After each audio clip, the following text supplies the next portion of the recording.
Assalamualaikum warahmatullahi wabarakatuh. Alhamdulillahillazi arsala rasulahu bil huda wa dinil haq liyuzhirahu 'alad dini kullihi walau karihal musyrikun. Asyhadu an la ilaha illallah wa asyhadu anna Muhammadar Rasulullah.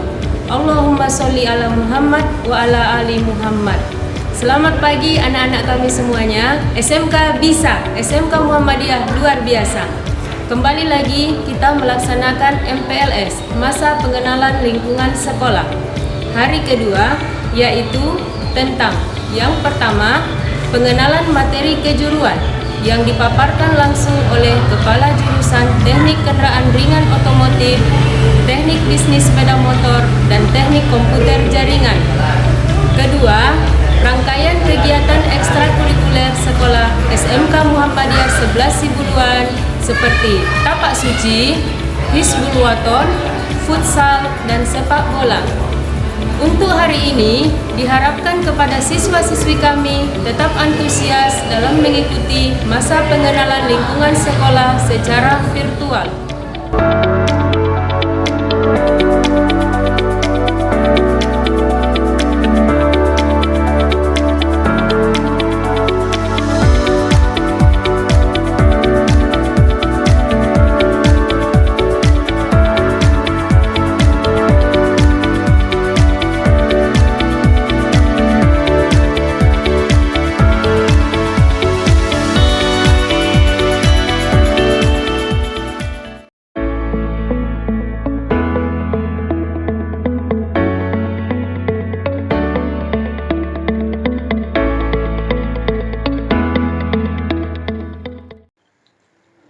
Assalamualaikum warahmatullahi wabarakatuh. Selamat pagi anak-anak sekalian. Nama saya Rudi Akbar Saragi. Kali ini saya akan membawakan materi tentang kurikulum dan kejuruan khusus untuk teknik komputer dan jaringan. Sebelum itu, saya sampaikan terima kasih telah bergabung dengan keluarga besar SMK Muhammadiyah 11 Sibuluan. Di hari kedua masa pengenalan lingkungan sekolah ini, pertama-tama saya akan memaparkan tentang spektrum SMK dan MAK yang berlaku saat ini. Untuk kompetensi teknik komputer dan jaringan itu berada di bawah naungan bidang keahlian teknologi informasi dan komunikasi atau TIK. Kemudian program keahlian teknik komputer dan informatika atau TKI. Jurusan-jurusan atau kompetensi keahlian yang ada di bawah program keahlian ini ada 3, yaitu multimedia, rekayasa perangkat lunak, dan teknik komputer dan jaringan. Kemudian dilanjutkan dengan struktur kurikulum TKJ. Nah, di struktur ini adalah daftar mata pelajaran yang akan kamu pelajari mulai dari tingkat 10 hingga tingkat 12. Terdapat total 22 mata pelajaran. Yang pertama yaitu untuk kelompok A atau muatan nasional. Yang pertama pendidikan agama dan budi pekerti, itu dipelajari sebanyak 3 jam pelajaran per minggunya dan diajarkan pada setiap semester mulai dari tingkat 10 hingga tingkat 12. Yang kedua, pendidikan Pancasila dan kewarganegaraan. Mata pelajaran ini dibawakan sebanyak 2 jam per minggunya, dipelajari di setiap semester mulai tingkat 10 hingga tingkat 12. Yang ketiga, bahasa Indonesia. Ini diajarkan sebanyak 4 jam mata pelajaran per minggunya pada tingkat 10, 3 jam pelajaran pada tingkat 11, dan 2 jam pelajaran pada tingkat 12. Yang keempat, matematika. Mata pelajaran ini diajarkan sebanyak 4 jam mata pelajaran tiap semesternya mulai dari tingkat 10 hingga tingkat 12. Yang kelima, mata pelajaran sejarah Indonesia. Mata pelajaran ini hanya diajarkan pada tingkat 10 semester ganjil dan genap sebanyak 3 jam mata pelajaran. Kemudian, mata pelajaran bahasa Inggris. Mata pelajaran ini diajarkan sebanyak 3 jam mata pelajaran untuk tingkat 10 dan tingkat 11 dan 4 jam mata pelajaran untuk tingkat 12. Kelompok berikutnya yaitu kelompok mata pelajaran muatan kewilayahan atau kelompok B. Terdapat dua mata pelajaran pada kelompok ini. Yang pertama yaitu seni budaya. Mata pelajaran ini hanya diajarkan pada tingkat 10 di semester ganjil dan genap sebanyak 3 jam per minggunya.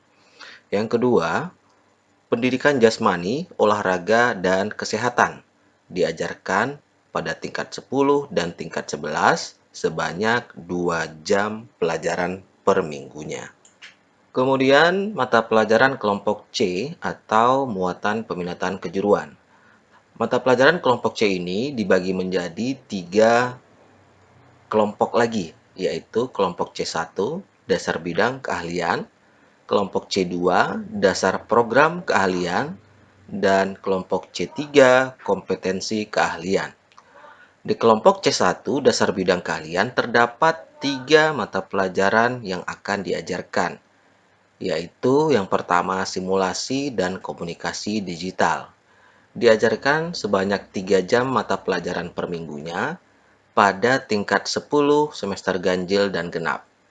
Yang kedua adalah mata pelajaran fisika, juga diajarkan sebanyak 3 jam per minggunya di tingkat 10 semester ganjil dan genap. Begitu juga dengan mata pelajaran kimia, diajarkan 3 jam pelajaran per minggunya di semester ganjil dan genap hanya di tingkat 10.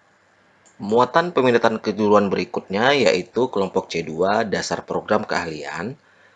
Di kelompok ini terdapat 4 mata pelajaran yang diajarkan hanya pada tingkat 10 di semester ganjil dan genap. Yang pertama yaitu mata pelajaran sistem komputer yang akan dibawakan sebanyak 2 jam mata pelajaran setiap minggunya. Yang kedua, komputer dan jaringan dasar dibawakan sebanyak 5 jam per minggunya. Dan yang ketiga, pemrograman dasar itu dibawakan sebanyak 3 jam mata pelajaran per minggunya. Dan yang terakhir, dasar desain grafis yang dibawakan juga sebanyak 3 jam per minggunya. Selanjutnya, muatan peminatan kejuruan kelompok C3, kompetensi keahlian. Terdapat 5 mata pelajaran pada kelompok ini yang akan diajarkan pada tingkat 11 dan tingkat 12 di semester ganjil dan semester genap. Yang pertama adalah mata pelajaran teknologi jaringan berbasis luas atau TJBL. Di semester ganjil dan genap tingkat 11, ini diajarkan sebanyak 6 jam mata pelajaran. Namun, di tingkat 12, mata pelajaran ini tidak diajarkan lagi. Yang kedua, mata pelajaran administrasi infrastruktur jaringan. Di tingkat 11 dibawakan sebanyak 6 jam mata pelajaran dan 9 jam pada tingkat 12. Yang ketiga adalah administrasi sistem jaringan atau ASJ. Dibawakan sebanyak 6 jam pelajaran di tingkat 11 dan di tingkat 12 dibawakan sebanyak 8 jam pelajaran. Yang keempat, teknologi layanan jaringan atau TLJ. Dibawakan sebanyak 6 jam pelajaran pada tingkat 11 dan 8 jam pelajaran di tingkat 12. Yang terakhir, produk kreatif dan kewirausahaan atau PKK dibawakan pada tingkat 11 sebanyak 7 jam mata pelajaran dan di tingkat 12 dibawakan sebanyak 8 jam pelajaran. Yang berikutnya atau kelompok terakhir adalah kelompok D, muatan lokal. Terdapat 2 mata pelajaran muatan lokal yang akan diajarkan di setiap semester di tingkat 10 hingga tingkat 12. Pelajaran pertama adalah mata pelajaran kemuhammadiyahan yang akan dibawakan sebanyak 2 jam mata pelajaran per minggunya. Dan yang kedua adalah bahasa Arab yang akan dibawakan sebanyak 1 jam mata pelajaran per minggunya. Kemudian materi berikutnya adalah tujuan kurikulum. teknik komputer dan jaringan. Terdapat 4 aspek kompetensi yang akan diajarkan dan akan dinilai, yaitu yang pertama adalah aspek kompetensi sikap spiritual. Yang kedua, aspek kompetensi sikap sosial. Yang ketiga, aspek kompetensi pengetahuan. Dan yang keempat, aspek kompetensi keterampilan. Aspek-aspek kompetensi tersebut dicapai melalui proses pembelajaran intrakurikuler, kokurikuler, dan ekstrakurikuler. Rumusan kompetensi sikap spiritual yaitu menghayati dan mengamalkan ajaran agama sesuai dengan agama yang dianutnya.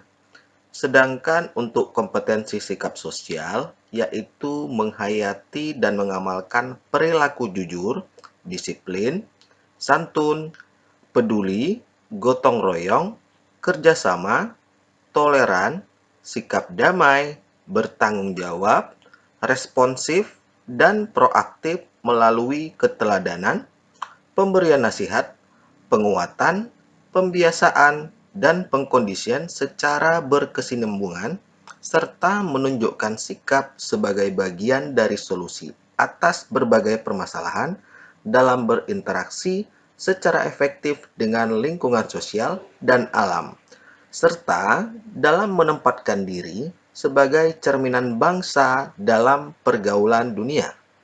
Kedua kompetensi tersebut dicapai melalui pembelajaran tidak langsung atau indirect teaching, yaitu melalui keteladanan, pembiasaan, dan budaya sekolah, dengan memperhatikan karakteristik mata pelajaran serta kebutuhan dan kondisi peserta didik. Selanjutnya, untuk aspek kompetensi pengetahuan itu dibagi atau disebut dengan kompetensi inti dan kompetensi dasar. Nah, untuk kompetensi inti pengetahuan, yaitu memahami, menerapkan, menganalisis, dan mengevaluasi tentang pengetahuan faktual, konseptual, operasional dasar, dan metakognitif sesuai dengan bidang dan lingkup kerja, dasar-dasar bidang dan program keahlian, dan kompetensi keahlian pada tingkat teknis, spesifik, detail, dan kompleks berkenaan dengan ilmu pengetahuan teknologi, seni, budaya, dan humaniora dalam konteks pengembangan potensi diri sebagai bagian dari keluarga, sekolah, dunia kerja, warga masyarakat nasional, regional, dan internasional. Kemudian untuk kompetensi inti keterampilan, terdapat 4 poin. Yang pertama yaitu melaksanakan tugas spesifik dengan menggunakan alat, informasi, dan prosedur kerja yang lazim dilakukan serta memecahkan masalah sesuai dengan lingkup mata pelajaran, dasar bidang keahlian, program keahlian, dan kompetensi keahlian. Yang kedua yaitu menampilkan kinerja mandiri dengan mutu kualitas yang terukur di bawah bimbingan dari guru. Yang ketiga yaitu menunjukkan keterampilan menalar, mengolah, dan menyaji secara efektif, kreatif, produktif, kritis, mandiri, kolaboratif, komunikatif, dan solutif dalam ranah abstrak terkait dengan pengembangan dari yang dipelajari di sekolah, serta mampu melaksanakan tugas spesifik di bawah pengawasan langsung. Kemudian yang keempat, yaitu menunjukkan keterampilan mempersepsi, kesiapan, meniru, membiasakan, gerak mahir, menjadikan gerak alami dalam ranah konkret terkait dengan pengembangan dari yang dipelajari di sekolah, serta mampu melaksanakan tugas spesifik di bawah pengawasan langsung.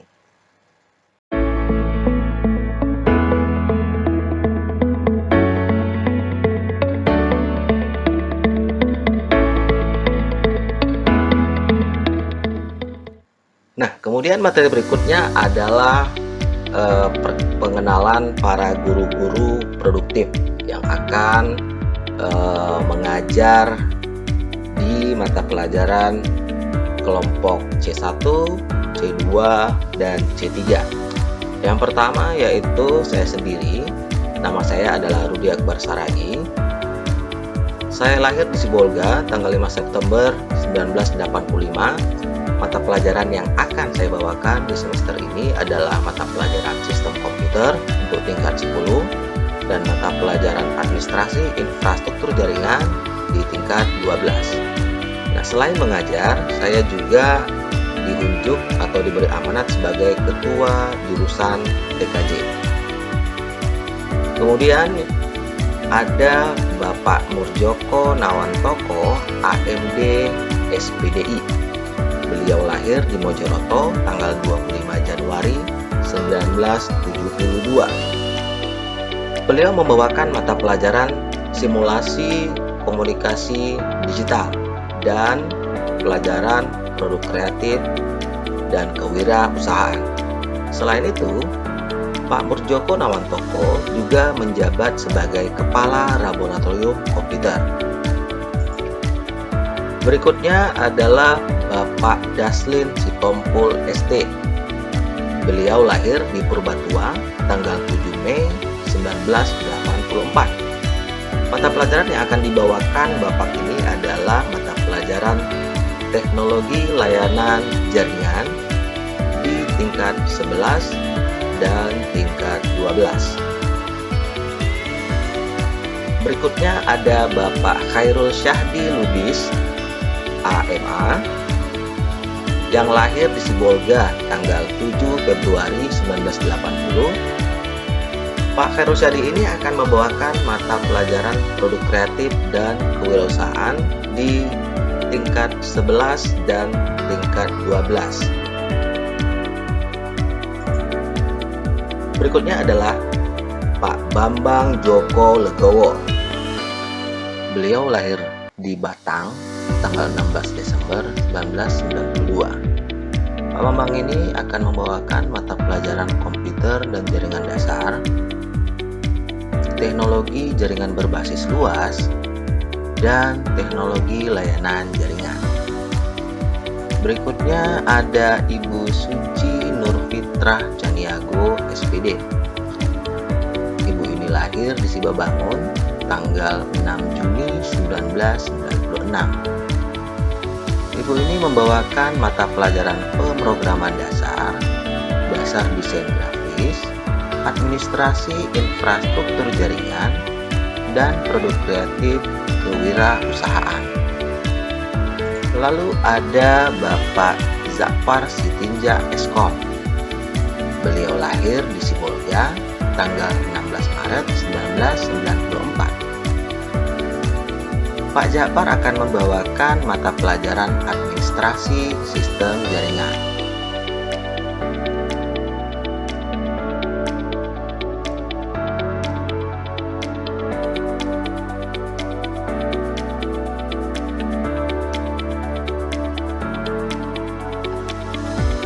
Kemudian dilanjutkan dengan perencanaan metode pembelajaran yang akan kita terapkan di semester ganjil tahun pelajaran 2021-2022. Nah, untuk mematuhi peraturan atau protokol kesehatan yang telah diterapkan, maka metode pembelajaran yang akan kita terapkan nantinya adalah metode pembelajaran daring melalui aplikasi WhatsApp untuk komunikasi dan menggunakan Learning Management System atau LMS untuk distribusi materi pelajaran yang berbasis teori.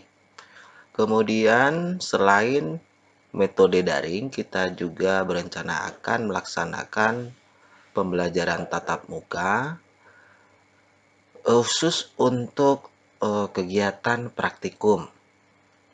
Namun, kegiatan ini tetap harus mengikuti protokol kesehatan yang berlaku. Nah, untuk kali ini Bapak akan coba tunjukkan penggunaan aplikasi LMS yang nantinya akan kita gunakan. Untuk menggunakan LMS ini, kita membutuhkan aplikasi web browser atau peranah web seperti aplikasi Mozilla Firefox atau Google Chrome. Nah, LMS ini bisa kamu akses dengan menggunakan perangkat komputer atau laptop, ataupun bisa juga kamu gunakan perangkat smartphone seperti smartphone Android ataupun iPhone. Nah, untuk mengakses LMS SMK Muhammadiyah,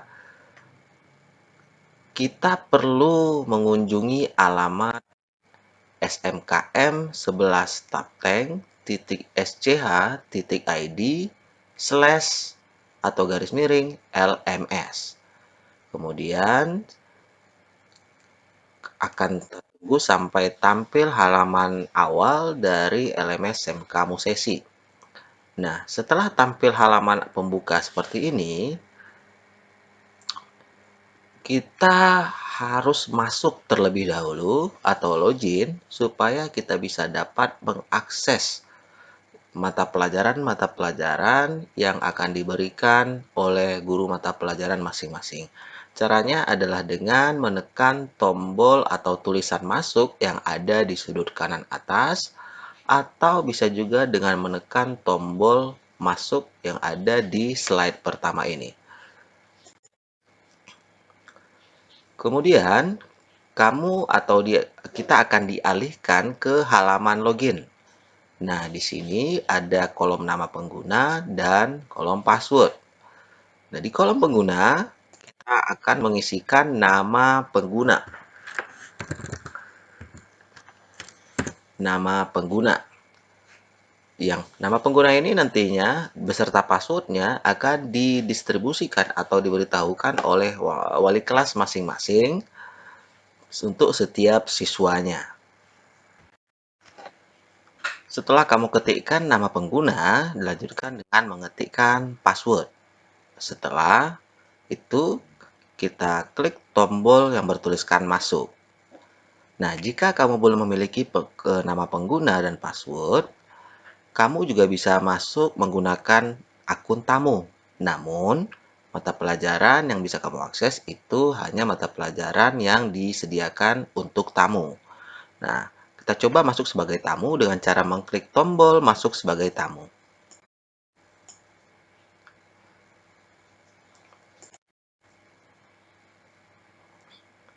Nah, kemudian setelah itu kamu akan diarahkan lagi ke halaman utama. Nah, di halaman utama ini kita scroll atau turunkan sampai masuk ke daftar mata pelajaran. Contohnya di sini adalah tutorial LMS siswa. Nah, silahkan kita klik tombol ini untuk masuk ke dalam materi tutorial LMS siswa. Nah, di sini ada beberapa materi yang berhubungan dengan tutorial atau tata cara menggunakan LMS atau tata cara mengikuti pelajaran menggunakan LMS. Yang pertama ini ada materi LMS siswa, yaitu cara akses LMS. Kita coba buka. Nah, di sini isi materinya ada dalam berbentuk video. Nah, selain itu juga ada dalam berbentuk presentasi gambar. Nah, di sini kamu bisa pelajari langkah-langkah untuk login sebagai siswa atau cara akses LMS. Nah, berikutnya ada cara akses mata pelajaran dan materi pelajaran. Nah, kita coba lihat isinya. Di sini ada tutorial cara akses mata pelajaran. Setelah login akan muncul tampilan dashboard. Nah, ini di bagian kolom kiri itu daftar mata pelajaran yang kamu masuki. Kemudian kamu bisa memilih mata pelajaran yang ingin kamu masuki, lalu akan tampil daftar informasi atau dibarengi dengan tampilan materi-materi pelajaran yang dirilis oleh guru mata pelajaran masing-masing. Kemudian di tutorial ketiga adalah cara mengakses dan mengerjakan kuis. Nah, pilihan berganda. Nah, di sini kamu akan dituntun untuk mengerjakan kuis atau tugas atau bisa juga dalam bentuk ujian. Namun bentuk soalnya adalah yang pilihan berganda. Nah, kamu bisa pelajari di sini bagaimana cara mengakses soalnya, bagaimana cara menjawabnya, kemudian bagaimana cara mengirimkan hasil pekerjaanmu kepada guru. Selanjutnya ada cara mengakses dan mengerjakan soal yang berbentuk esai. Nah, kalau tadi dia dalam bentuk pilihan berganda, kalau yang ini dalam bentuk esai. Nah, kalau bentuk esai ini, kamu akan menuliskan jawabannya di dalam kolom yang tersedia dalam bentuk kata per kata, dengan cara mengetikkannya ya, bukan dalam bentuk pilihan. Nah, yang berikutnya adalah cara menggunakan fitur chat atau perpesanan. Nah, di LMS ini juga disediakan fitur chat supaya kamu bisa berkomunikasi atau chatting dengan grup satu kelasmu atau dengan temanmu atau juga kamu bisa menghubungi guru mata pelajaranmu masing-masing. Selanjutnya adalah kamu juga bisa di sini mengunduh buku panduannya. Nah, ini buku elektronik kamu bisa simpan ke dalam perangkat gadgetmu masing-masing sehingga kamu bisa buka baca-baca kembali walaupun tanpa ada koneksi internet. Nah, lalu di sini juga disediakan latihan percobaan untuk mengakses materi pelajaran. Seperti ini. Di sini contoh materi pelajaran teorinya adalah seputar COVID-19. Nah, ini adalah materi yang sedang viral 2 tahun ini. Nah, di sini ada materi-materinya, ada ilustrasi, gambar. Kemudian di sini kamu bisa baca materi-materinya. Kemudian ada juga latihan akses soal. Nah, contoh untuk mengakses soal pilihan berganda. Di sini kamu bisa coba. Kemudian juga ada untuk latihan ujian semester. Nah, untuk yang ini ada soal yang dikunci. Nah, kalau dia dikunci, kamu bisa masuk sebagai pengguna dengan menggunakan akun tamu dengan password tamu1@lms. Nah, supaya bisa mengikuti uji coba latihan di semester. Ya. Jadwal pelajaran itu akan diberikan oleh masing-masing wali kelas pada waktu yang ditentukan. Nah, kamu dapat mengakses materi LMS ini sesuai dengan jadwal yang telah ditentukan. Nah, kemudian jika ada hal-hal yang perlu ditanyakan kepada guru terkait materi pelajaran, kamu bisa menggunakan fitur chatting yang ada di LMS atau kamu bisa juga menggunakan aplikasi WhatsApp. Oh ya, menggunakan WhatsApp untuk menghubungi guru bisa lewat grup atau secara pribadi ke nomor WhatsApp pribadi guru bersangkutan. Nah, kemudian untuk kegiatan pembelajaran tatap muka yang nantinya akan dilaksanakan untuk kegiatan praktikum, itu juga akan dibuatkan jadwal yang nantinya akan disampaikan oleh wali kelas masing-masing. Nah, kegiatan praktikum ini direncanakan akan dilaksanakan sore hari, mulai pukul 2 sampai dengan pukul 4.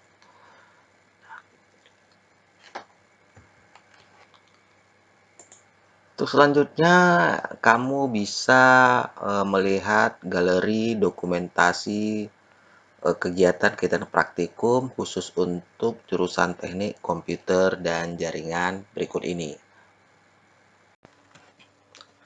Demikian pemaparan materi kejuruan TKJ.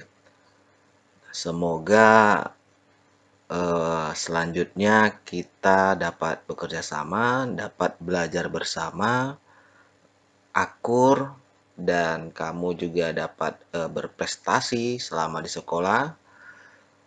Dan untuk selanjutnya akan saya kembalikan kepada panitia MPLS.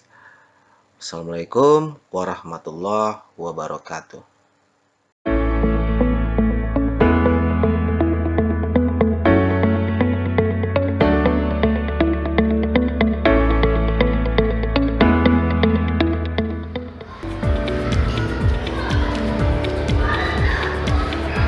Untuk masa pengenalan lingkungan sekolah hari ini cukup sampai di sini. Terima kasih atas antusiasnya dalam mengikuti masa pengenalan lingkungan sekolah secara virtual. Diharapkan kepada seluruh siswa-siswi kami kelas 10 agar tetap aktif mengikuti masa pengenalan lingkungan sekolah SMK Muhammadiyah 11 Sibuluan di hari berikutnya. SMK bisa, SMK Muhammadiyah 11 Sibuluan luar biasa. Wabillahi taufiq wal hidayah. Assalamualaikum warahmatullahi wabarakatuh.